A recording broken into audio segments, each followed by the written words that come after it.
December the 9th, the story of Joseph. The Bible reading comes from Genesis chapter 37, verses 12 to 36. Isaac had many sons. One of the youngest was called Joseph. Joseph was Isaac's favorite, and he was spoiled. Isaac gave him a special many-colored coat, and his brothers were jealous of him. One day, Isaac sent Joseph to find out where his brothers were. But when he found them, they kidnapped him and sold him as a slave.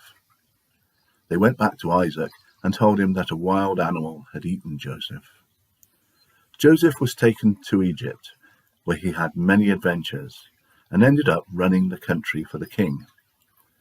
One day, his brothers appeared, looking for food, because there was a famine in their country. Joseph was able to help them and was reunited with his father. Reflecting on the story, this classic story has been turned into a musical phenomenon, as well as many plays, books, and films.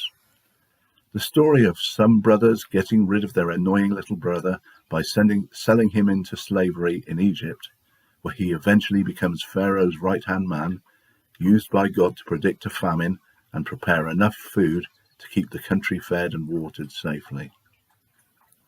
Eventually, his brothers came looking for food, and they don't recognize Joseph. He gives them food, but more than that, he forgives them, saying that even though they had intended to harm him, God had used it for good. And the prayer is, thank you, God, that you are not limited by our sin. When we make bad choices, you are still working for the good. Help us to follow you more closely, to love people more deeply, and to see your kingdom come more powerfully. Amen. Amen.